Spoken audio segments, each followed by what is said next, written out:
வணக்கம், என் பேர் திலீப். நான் ஒரு structural engineer, corporation CMD license சர்வேயராக இருக்கேன். ஸோ இந்த வாரம் பார்த்தீங்கன்னா கிச்சன் பிளான் பண்ணும்போது சிங்க் எப்படி வைக்கலாம், அதில் இருக்கிற ப்ரோஸ் அண்ட் கான்ஸ் என்ன. நிறையா கஸ்டமர்ஸ் வீடு கட்டும்போது கிச்சன் சிங்க்கில் இவ்வளோ டீட்டெயில்ஸ் இருக்கா, அது வைக்கும்போது எங்களுக்கு தெரியல, அந்த மாதிரி விஷயத்த சொல்லுவாங்க. அதை அவாய்ட் பண்ணுறதுக்காக நான் வீடியோ வாங்க டீட்டெயில்டாக சொல்கிறோம். வீடியோக்குள்ளே போய் பார்க்கலாம்.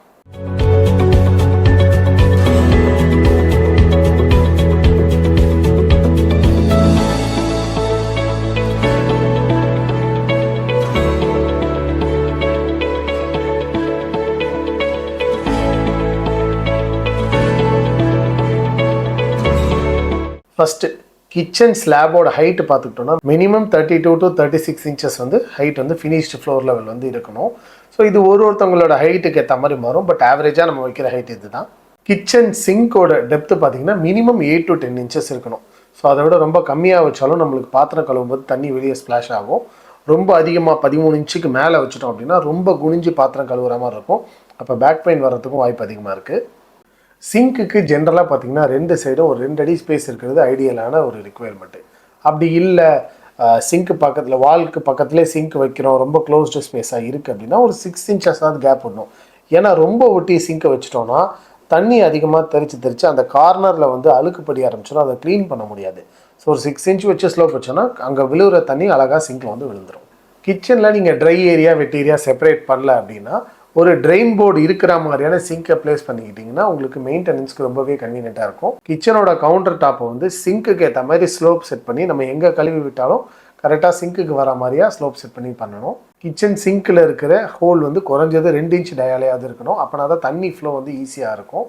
ஜென்ரலாக இந்த கிச்சன் சிங்க் வந்து பார்த்திங்கன்னா சன்லைட் படுற மாதிரி இல்லை விண்டோ கீழே எங்கேயாவது வச்சிங்கன்னா ட்ரை ஆகிறதுக்கு ரொம்பவே ஈஸியாக இருக்கும். நிறையா கஸ்டமர்ஸ் சிங்க் வாங்கும்போது சிங்கிள் பவுல் சிங்க் வாங்கலாமா, டபுள் பவுல் சிங்க் வாங்கலாமா அப்படின்ற ஒரு பெரிய கன்ஃபியூஷன் இருப்பாங்க. இது எதுக்கு டபுள் பவுல் சிங்க் ஜென்ரலாக நம்ம யூஸ் பண்ணுறோன்னா, ஒரு பவுலில் வந்து நம்ம பாத்திரம் யூஸ் பண்ண பாத்திரத்தை க்ளீன் பண்ணுறதுக்காக போட்டுக்கணும். இன்னொரு பவுலில் வந்து நம்ம காய்கறிகள் க்ளீன் பண்ணுறதுக்கு, அரிசி க்ளீன் பண்ணுறதுக்கு, குக்கிங்க்கு தேவையான ப்ரிப்பரேஷன் பண்ணுறதுக்காக அந்த பவுல் வச்சுக்கணும். பட் ஜென்ரலாக நம்ம என்ன பண்ணுறோன்னா 2 பவுல்லையுமே வந்து க்ளீன் பண்ண வேண்டிய பாத்திரத்தை போட்டு அதை ஃபில் பண்ணி வச்சுருவோம். அது ஐடியலான சொல்யூஷன் கிடையாது. ப்ளஸ் நம்ம ஊரில் தமிழ்நாடு குக்கிங் ஸ்டைலுக்கு ஏற்ற மாதிரி பாத்திரங்களும் அதே மாதிரி தான் இருக்கும். இப்போ நம்ம ஒரு பெரிய குக்கர் போடுறோம், இல்லை ஒரு பெரிய குண்டான் போடுறோம் அப்படின்னா அந்த டபுள் பவுல் சிங்கில் இருக்கிற சைஸுக்கு வந்து அந்த பாத்திரம் உட்காராது. ஸோ அதனால் நம்ம வந்து நிறையா ஸ்பேஸ் வந்து ரெண்டுமே ஃபில் பண்ணிடுவோம்.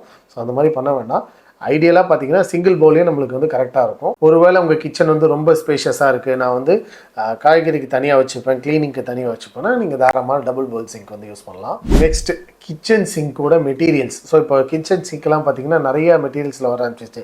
ஸ்டெயின்லெஸ் ஸ்டீலு, கிரானைட்டு, குவார்ட்ஸ்னு வந்துருச்சு. ஸோ அதோட ப்ரோஸ் அண்ட் கான்ஸ் தான் பார்க்க போகிறோம். ஃபஸ்ட்டு நம்ம ரொம்ப காமனாக யூஸ் பண்ணுறது பார்த்துக்கிட்டோம்னா ஸ்டெயின்லெஸ் ஸ்டீல். இதில் அட்வான்டேஜஸ் பார்த்தீங்கன்னா காஸ்ட் எஃபெக்டிவ், ஈஸியாக இன்ஸ்டாலேஷன் பண்ணிடலாம், க்ளீனிங் ரொம்ப ஈஸியாக பண்ணிக்கலாம், கரோஷன் ரெசிஸ்டண்ட்டாகவும் இருக்கும். ஸோ இவ்வளோ ப்ளஸ் இருக்கும்போது அதில் இருக்கிற மைனஸும் சொல்லணும் இல்லையா. ஸோ அதோட கான்சென்ட் பார்த்துக்கிட்டோன்னா ஃபஸ்ட்டு இதில் வந்து நம்ம பாத்திரம் போடும்போதோ க்ளீன் பண்ணும்போதோ சத்தம் அதிகமாக கேட்கும். ஸோ இதை நம்ம ரொம்ப நாள் யூஸ் பண்ணுறோம், நாளாக ஸ்க்ராச்சஸ் ஆகி சின்ன சின்ன டென்ட்ஸ் உள்ள பாத்திரத்தில் நம்ம ஃபோர்ஸாக போடுறோன்னா அங்கங்கே கொஞ்சம் டென்ட் விழுறதுக்கும் வாய்ப்பு இருக்குது.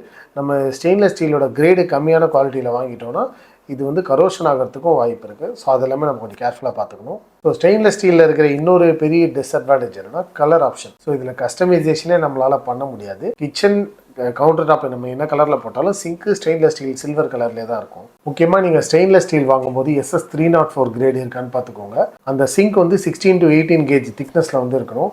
அதோட சிங்க்கில் வந்து anti scratch, sound proof padding coating இதெல்லாம் இருக்கான்றதை நீங்கள் வெரிஃபை பண்ணிக்கோங்க. ஸோ நெக்ஸ்ட்டு மெட்டீரியல் பார்த்துக்கிட்டோன்னா கிரானைட் அண்ட் குவார்ட்ஸ். ஸோ ரெண்டுமே மோராரில் சிமிலராக தான் இருக்கும். பார்க்கறதுக்கு ரொம்பவே ப்ரீமியமான எலிகெண்ட்டான லுக் கொடுக்கும். நம்மளுக்கு மல்டிபிள் கலர் ஆப்ஷன்ஸ் இருக்குது. நம்ம கவுண்டர் டாப்க்கு ஏற்ற மாதிரி கஸ்டமைஸ் பண்ணிக்கலாம். இது வந்து ஸ்டீலை விடவே ரொம்பவே ஹீட் அண்ட் ஸ்க்ராச் ரெசிஸ்டன்ட் அதிகமாக இருக்கும். முக்கியமாக ஸ்டீலில் இருக்கிற அந்த சவுண்டு ப்ராப்ளம் இதில் இருக்காது. பாத்திரத்தை போட்டாலோ இல்லை தண்ணி கொட்டினாலோ அந்த சவுண்டு வந்து இதில் அவ்வளோவா கேட்காது. ஸோ இதோட டிஸ்அட்வான்டேஜஸ் மெயினாக பார்த்துக்கிட்டோன்னா இது பட்ஜெட் வைஸ் கொஞ்சம் காஸ்ட்லியாகவே இருக்கும். ஸ்டீலோட கம்பேர் பண்ணும்போது இதெல்லாம் ஸ்டோன் மெட்டீரியல் கொஞ்சம் போரஸாக இருக்கும். ஸோ நம்மளுக்கு ஸ்டெயின் ஆகிறதுக்கு இதில் அதிகமான வாய்ப்பு இருக்குது. ஸோ இதோட வெயிட் அதிகமாக இருக்கிறதுனால நம்ம கவுண்டர் டாப் டிசைன் பண்ணும்போது இந்த வெயிட்டை தாங்குற மாதிரி டிசைன் பண்ணுவோம். இல்லைனா ஃப்யூச்சரில் வந்து அந்த கவுண்டர் டாப்பில் வந்து நிறையா கேப் இஷ்யூஸ் வந்துடும். இந்த சிங்கை வந்து நம்ம ஃபிக்ஸ் பண்ணும்போது கவுண்டர் டாப்பில் ஜாயிண்ட்டில் வந்து சீலன்ஸ் ஃபிக்ஸ் பண்ணுவோம். ஸோ அதெல்லாம் கொஞ்ச நாளில் வீக் ஆகிறதுக்கு வாய்ப்பு இருக்குது. அந்த வீக் ஆச்சுன்னா அதை அப்பப்போவே நம்ம பார்த்து ஃபிக்ஸ் பண்ணிடுறோம். இல்லைனா அதனால் என்டையர் கவுண்டர் டாப்பு மாடலர் கிச்சனை டேமேஜ் ஆகிறதுக்கு வாய்ப்பு இருக்குது. ஸோ நெக்ஸ்ட் பார்த்தோம்னா மல்டி ஃபங்க்ஷனல் சிங்க்கு. ஸோ இதுவும் ஸ்டெயின்லெஸ் ஸ்டீல் கேட்டகரியில் தான் வரும். பட் இது ரீசெண்டாக ரொம்ப ட்ரெண்ட் ஆகிறதுனால தனியாக சொல்கிறோம். ஸோ இந்த மல்டி ஃபங்க்ஷனல் சிங்கில் பார்த்தீங்கன்னா ஃப்ளெக்சிபிள் ஷவர் ஹெட்டு, பாட்டில் கிளீனர் அப்படின்னு சொல்லிட்டு, வெஜிடபிள் கிளீனர்னு சொல்லிட்டு நிறைய ஃபீச்சர்ஸ் இருக்குது. பட் அதோட டவுன் சைடும் இருக்குது. ஸோ ஃபஸ்ட்டு இது வந்து பார்த்திங்கன்னா கொஞ்சம் காஸ்ட்டும் அதிகம். இன்ஸ்டாலேஷன் பண்ணுறது எல்லா லேபர்ஸாலையும் இன்ஸ்டால் பண்ண முடியாது. நம்மளுக்கு அதுக்குன்னு specific set of train labours இருப்பாங்க. அவங்க தான் ப்ராப்பராக இன்ஸ்டால் பண்ணால் மல்டிபிள் கனெக்ஷன்ஸ் இதில் வரும். ஹாட் வாட்டர், கோல்டு வாட்டர்னு சொல்லிட்டு மல்டிபிள் கனெக்ஷன்ஸ் வரும். அது எல்லாமே ப்ராப்பராக பண்ணணும். இன்னொன்று, இதை இன்ஸ்டால் பண்ண நிறையா கஸ்டமர்ஸ் இது வேண்டாம் வேஸ்ட்டுன்ற மாதிரி வந்து நெகட்டிவ் ரிவ்யூ சொல்லி நானும் நிறையா பார்த்துருக்கேன். ஏன் அப்படின்னா, இதுக்கு யூஸ் பண்ணுறதுக்கு மெயினாக நம்மளுக்கு ப்ரெஷர் பம்ப் வேணும். ஸோ அந்த போதுமான ப்ரெஷர் இருந்தால் தான் இந்த சிங்க்கு ப்ராப்பராக ஃபங்க்ஷனே ஆகும். இன்னொன்று, ஒரு சில இடங்களில் ஹாட் வாட்டர் இருக்கும், ஸ்கேலிங் அதிகமாக நடக்கும். ஸோ அந்த உப்பு கரெல்லாம் படிஞ்சுது அப்படின்னா இதில் தண்ணியே வராது, அடைச்சிக்கும். நீங்கள் உங்கள் இடத்துல ஹாட் வாட்டர் இருக்குது அப்படின்னா நீங்கள் வாட்டர் சாஃப்ட்னர் போட்டே ஆகணும். நம்ம இதை ரொம்ப பார்த்து பக்குவமாக யூஸ் பண்ணி போனால் யூஸ் பண்ணலாம். இல்லை இது ஒரு செகண்டரி சிங்காக வச்சுக்கலாம். நீங்கள் வந்து பாத்திரம் கழுவுறதுக்குலாம் வேறு ஒரு சிங்க் வச்சுருக்கீங்க, இது வந்து காய்கறி கழுவுறதுக்கு ஒரு செகண்டரி சிங்க் அந்த மாதிரி வைக்கிறீங்கன்னா இதை தாராளமாக யூஸ் பண்ணலாம். ஸோ இவ்வளோ நேரம் இந்த வீடியோ பார்த்துட்டு இருந்திருப்பீங்க. ஸோ இந்த சிங்கில் இருக்கிற ப்ரோஸ் அண்ட் கான்ஸ் எல்லாத்தையுமே நாங்கள் சொல்லிட்டோம். உங்கள் பர்பஸ்க்கு எது சூட் ஆகுன்றதை நீங்களே ஐடென்டிஃபை பண்ணி உங்களுக்கு தேவையான சிங்க் வந்து நீங்கள் வந்து ஃபைனலைஸ் பண்ணிக்கோங்க. இதே மாதிரி இன்னும் நிறைய யூஸ்ஃபுல்லான இன்ஃபர்மேஷன் எங்கள் சேனலில் போடுறோம். இன்னும் வேறு ஏதாவது வீடியோஸ் பண்ணணும்னு நினச்சிங்கன்னா கமெண்ட்ஸில் போடுங்க. நாங்கள் அந்த வீடியோஸை கண்டிப்பாக பண்ணுறோம். தொடர்ந்து எங்கள் சேனலுக்கு சப்போர்ட் பண்ணுங்கள். மறக்காமல் சர்ப்ரைஸ் பண்ணுங்கள். நன்றி, வணக்கம்.